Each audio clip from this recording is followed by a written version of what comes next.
আসসালামু আলাইকুম ভিউয়ার্স।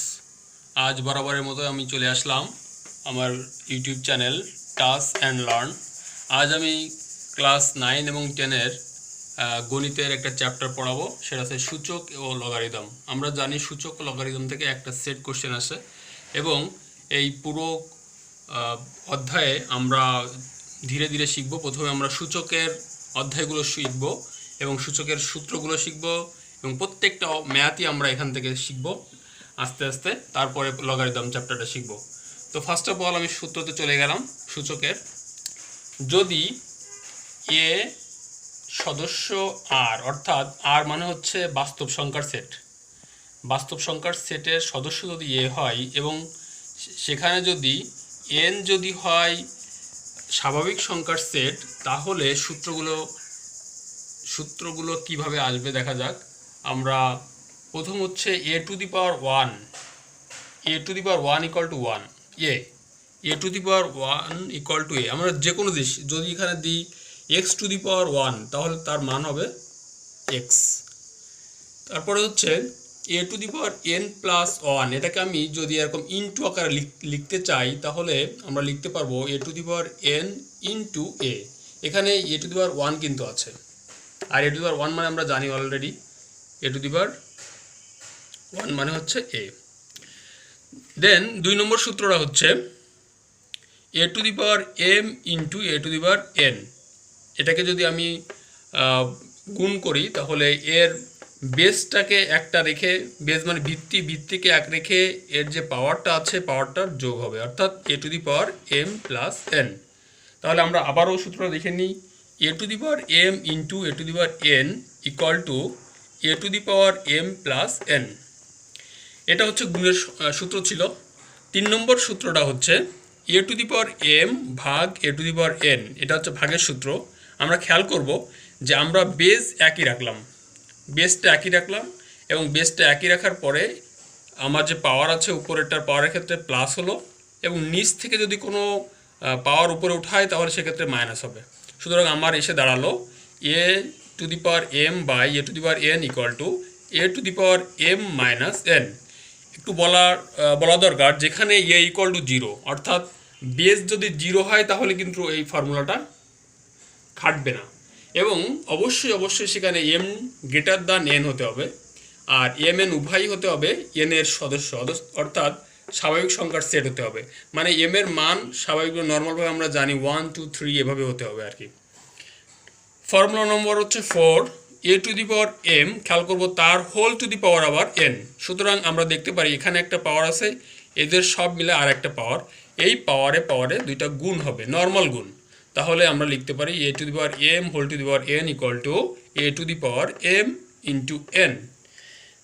সূত্র number 5, a to the power minus n. খেয়াল করবো আমি a to the power minus n, এটাকে যদি আমরা সূত্র হিসেবে লিখি তাহলে সবসময় মাইনাস যখন থাকবে তখন one by a to the power n. আমরা আরেকটা যদি এরকম লিখি যে এক্স টু দি পাওয়ার 3, তার মানে হচ্ছে অন ভাগ এক্স টু দি পাওয়ার 3, এভাবে লিখবো আমরা সবসময়। ওকে, নেক্সট হচ্ছে এ টু দি পাওয়ার, এখানে খেয়াল করতে হবে এন এর এনতম বর্গমূলের ক্ষেত্রে আমরা লিখতে পারি a to the power 1 by n. আমরা যদি এরকম একটা সংখ্যা পাই, সেক্ষেত্রে এখানে মনে করলাম আমরা 5, অর্থাৎ 5তম মূল, সেক্ষেত্রে আমরা লিখব এক্স ইকুয়াল টু 1 বাই 5। আবার যদি এখানে 2 থাকতো বা 3 থাকতো, তাহলে আমরা এইখানে 3টা দিতাম, এখানে 3 দিতাম। নেক্সট হচ্ছে বরাবরের মতোই আমরা এই সূত্রটা কোনো বইয়ে নাই, কিন্তু মানে বইয়ে আছে, কিন্তু যেখানে ফর্মুলাতে আছে তোমাদের বইয়ে এটা পাবা না, কিন্তু এটা বারবার লাগবে।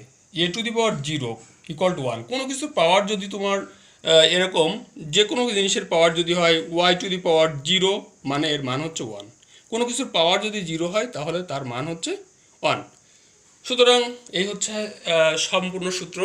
আর আমরা এখন প্রথমে যে অঙ্কটা করব সেটা হচ্ছে তোমাদের বইয়ের 1 নম্বর অঙ্কটা। এটা খুবই ইম্পর্ট্যান্ট। হ্যাঁ, প্রথম মনে করতে পারবা ইম্পর্ট্যান্ট, আসলে এর থেকে তো বড় বড় অঙ্ক আছে, কিন্তু এই অঙ্কটা জানতে হবে কারণ এটা বেসমেন্ট।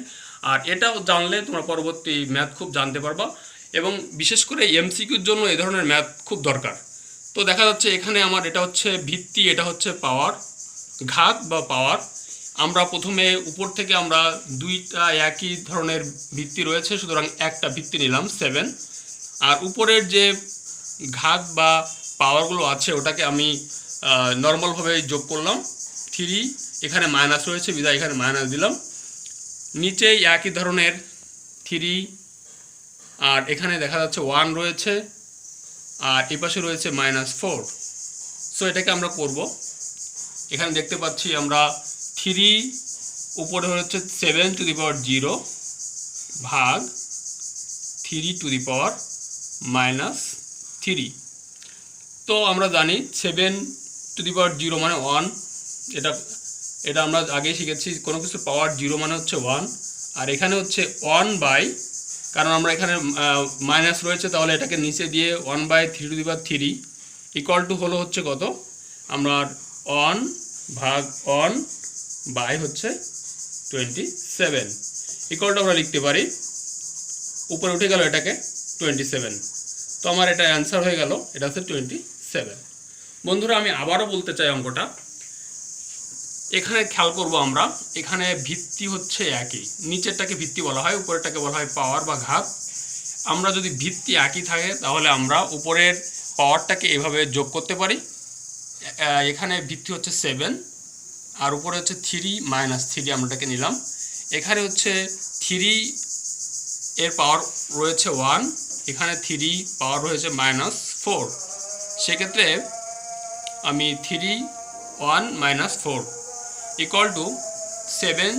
আমি যদি 3 -3 করি তাহলে দেখতে পারি 0, আর এখানে -4 থেকে 1 বিয়োগ করলে আমার +1 বিয়োগ যদি করি তাহলে -3 আসে। এটাকে সূত্র অনুসারে আমরা করলাম 1/3³ আর উপরে 7⁻0 মানে 1 ইকুয়াল টু, এটাকে উল্টে গেল কারণ এখানে ভাগ আছে, এখানে ভাগ থাকলে উল্টে যায়, আমরা জানি গুণ দিয়ে লাস্টে আমরা 27 পেলাম, অ্যান্সার হয়ে গেল। 2 নম্বর কোশ্চেনে আমরা দেখে নিই, এখানে 3তম মূলের ক্ষেত্রে 7² রয়েছে ইন্টু 3তম মূলের এখানে কোনো পাওয়ার নাই, আবার এখানে এটাকে বলা হয় বর্গমূল। বর্গমূল মানে এখানে কিন্তু অদৃশ্য, অবশ্যই এখানে 2 আছে, 2 দেওয়ার দরকার আসে না, এরকম থাকলে বুঝতে হয় এখানে বর্গমূল মানে এখানে যে মূলটা রয়েছে এখানে 2তম মূল রয়েছে, আর যেটায় 2 অন্য সংখ্যা দেওয়া থাকবে সেটা তো থাকবেই। তো সেক্ষেত্রে আমরা লিখতে পারি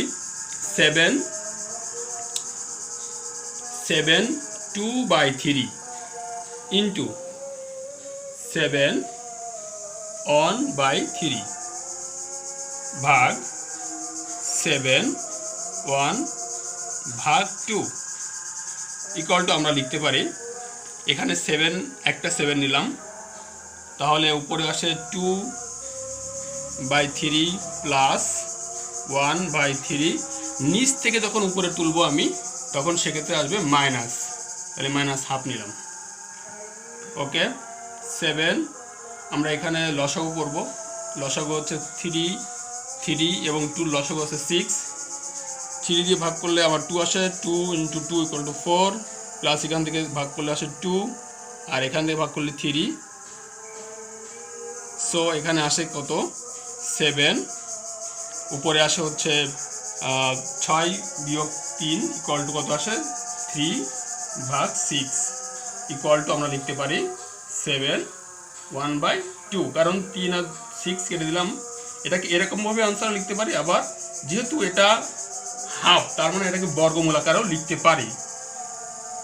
ডিয়ার স্টুডেন্ট, যে কোনো এক প্রকার লিখতে পারি আমরা, এখানে এরকমও দিতে পারি, যে কোনো একটা অ্যান্সার লিখতে পারি।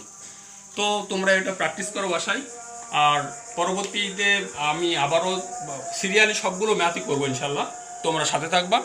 এবং অবশ্যই আমার চ্যানেল আবারও দেখে নাও, টাস্ক অ্যান্ড লার্ন। প্রত্যেকটা ম্যাথ পাইতে হলে তোমাকে এই চ্যানেলে অবশ্যই সাবস্ক্রাইব করতে হবে, টাস্ক অ্যান্ড লার্ন। সবাইকে ধন্যবাদ।